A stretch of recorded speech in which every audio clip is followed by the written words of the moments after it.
অন্নপূর্ণা ভান্ডারের বাড়ি বাড়ি গিয়ে ভেরিফিকেশনের কাজ অলরেডি শুরু হয়ে গেছে। তো এই অবস্থাতে দাঁড়িয়ে আপনাদের বাড়িতে যখন ভেরিফিকেশন করতে আধিকারিকেরা আসবেন, তখন এক্স্যাক্টলি আপনাদের থেকে কি কি দেখতে চাইবেন। ইতিমধ্যে অনেকের বাড়িতে ভেরিফিকেশন হয়ে গেছে। আপনাদের মধ্যে যাদের যাদের বাড়িতে ভেরিফিকেশন হয়েছে, আপনারা আবার ভুল কাগজ দেননি তো, বা এই ভুলটি আপনি করে ফেলেননি তো, তাহলে কিন্তু আপনাদের অ্যাকাউন্টে টাকা ঢুকতে সমস্যা হতে পারে।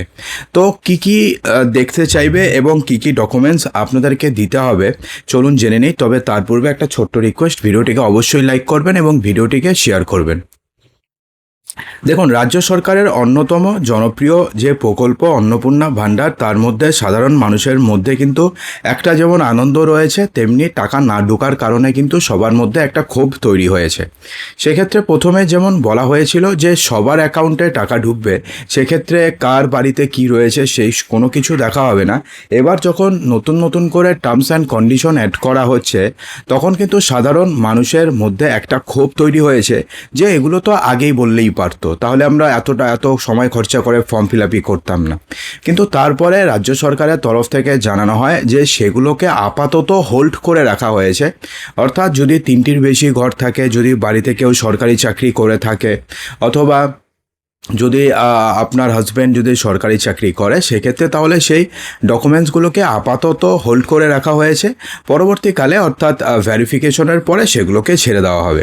কিন্তু তারপরেও কিন্তু এবার আরও একটা নোটিফিকেশন জারি করা হয়েছিল, যেটা এখনও পর্যন্ত অফিসিয়ালি প্রকাশিত হয়নি, যে যেই সমস্ত কন্ট্রাকচুয়াল স্টাফ, পার্মানেন্ট স্টাফ বা যেই স্টাফই হোক না কেন, যদি তার স্যালারি যদি ট্রেজারির থেকে হয়, তাহলে সেক্ষেত্রে সেই সমস্ত কর্মীরা কোনোভাবে অন্নপূর্ণার টাকা পাবে না। সে আইসিডিএস হোক, সে এসএসকে এমএসকে যেই হোক না কেন, তারা যদি টাকা পেয়ে থাকে তাহলে তাদের অ্যাকাউন্টে ভেরিফিকেশনের পরে তাদের অ্যাকাউন্টে টাকা কিন্তু ঢুকবে না। তো এবার ব্যাপারটা হচ্ছে, বাড়ি বাড়ি যে আধিকারিকেরা আসবেন, তারা এলে ঠিক কি কি কাগজপত্র দেখবেন, ঠিক কি কি নথিপত্র দেখাতে হবে, কি সমস্ত প্রশ্ন আপনাদেরকে জিজ্ঞাসা করা হতে পারে। অন্নপূর্ণা যোজনার পোর্টালে গত কয়েকদিন ধরে একটি বিরাট পরিবর্তন লক্ষ্য করা গেছে। যারা কিছুদিন আগে পর্যন্ত নিজেদের আবেদনের অবস্থা বা অ্যাপ্লিকেশন স্ট্যাটাস চেক করে লাল কালিতে রিজেক্টেড লেখা দেখছিলেন, তারা এখন সম্পূর্ণ ভিন্ন একটি বার্তা দেখতে পাচ্ছেন। বর্তমানে সেই বাতিল হওয়া বার্তার বদলে সেখানে সবুজ কালিতে আন্ডার এনকোয়ারি লেখা আসছে। সরকারি পরিসংখ্যান অনুযায়ী গোটা রাজ্য জুড়ে এই বিশাল প্রকল্পের জন্য প্রায় 1,62,00,000 আবেদন জমা পড়েছিল।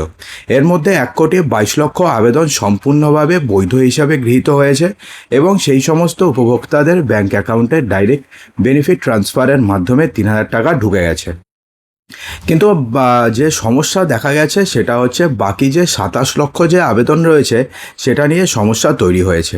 এই বিপুল সংখ্যক মানুষের আবেদন সাময়িকভাবে বাতিল করা হয়েছিল, কিন্তু সাধারণ মানুষের ব্যাপক ক্ষোভ এবং পরিস্থিতির কথা মাথায় রেখে প্রশাসন এখন সিদ্ধান্ত নিয়েছে যে শুধুমাত্র প্রযুক্তিগত ত্রুটি বা সামান্য তথ্যের অমিলের জন্য কোনো গরিব মানুষকে কোনোভাবে বঞ্চনা করা যাবে না, এবং সেই কারণে এভালুয়েশনের কাজ শুরু হয়েছে।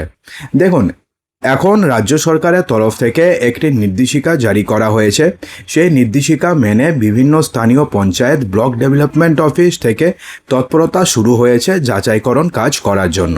বহু আবেদনকারী জানিয়েছেন যে তাদের কাছে স্থানীয় ব্লক অফিস থেকে ফোন আসছে। কিছু ক্ষেত্রে আবেদনকারীদের নির্দিষ্ট নথিপত্র নিয়ে সরকারি অফিসে নিয়ে যেতে বলা হয়েছে। আবার অনেক জায়গাতেই ভেরিফিকেশন অফিসাররা সশরীরে বাড়িতে গিয়ে হাজির হচ্ছেন। তো আপনাদেরকে 3টার মধ্যে একটা এখনও পর্যন্ত হয়েছে, কমেন্ট বক্সে জানাবেন। তারা নিজের চোখে দেখে নিচ্ছেন যে আবেদনকারী পরিবারের প্রকৃত আর্থিক অবস্থা এবং জীবনযাত্রার মান ঠিক কী রয়েছে। দেখুন, যেই ডকুমেন্ট ভেরিফিকেশন প্রক্রিয়াতে কি কি ডকুমেন্টস প্রয়োজন পড়বে। সরকারি অফিসাররা যখন আপনার বাড়িতে তদন্তের জন্য আসবেন বা আপনাকে অফিসে ডেকে পাঠাবেন, তখন আপনার পরিচয় এবং অন্যান্য যাবতীয় তথ্য প্রমাণ করার জন্য বেশ কিছু গুরুত্বপূর্ণ নথিপত্র বা ডকুমেন্টস সঙ্গে রাখা বাধ্যতামূলক। প্রথমত আপনাকে নিজের আধার কার্ড দেখাতে হবে, যা আপনার প্রাথমিক পরিচয়পত্র এবং বায়োমেট্রিক হিসাবে কাজ করবে। এর পাশাপাশি আপনার পার্মানেন্ট অ্যাকাউন্ট নাম্বার অর্থাৎ প্যান কার্ড সঙ্গে রাখতে হবে, যা আপনার আর্থিক লেনদেন এবং আয়কর সংক্রান্ত তথ্যের সুনির্দিষ্ট প্রমাণ দেবে। এছাড়াও আপনাদের নাগরিকত্ব এবং ঠিকানার প্রমাণ হিসাবে আপনাকে ভোটার কার্ড অথবা এপিক কার্ড প্রদান করাটা অত্যন্ত জরুরি। সবশেষে আপনার যে আবেদনটি বর্তমানে তদন্তের অধীন রয়েছে তার অকাট্য প্রমাণস্বরূপ বর্তমান অ্যাপ্লিকেশন স্ট্যাটাসের এক কপি জেরক্স সেটা আপনি আধিকারিকদের হাতে তুলে দিন। তাহলে তিনি বুঝতে পারবেন যে আপনার অ্যাপ্লিকেশন বর্তমানে আন্ডার এনকোয়ারি রয়েছে।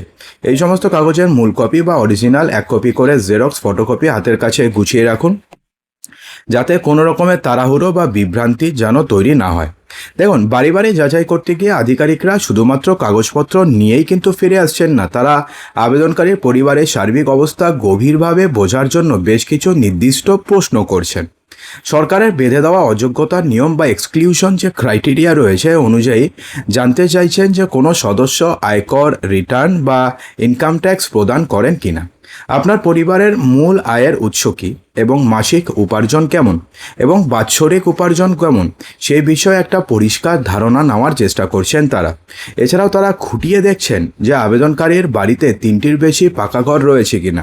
যদি কোনো পরিবারের কোনো সদস্যের নামে যদি জিএসটিআইএন নাম্বার নিবন্ধিত থাকে তাহলে সেটাকেও গুরুত্বপূর্ণ হিসাবে দেখা হচ্ছে।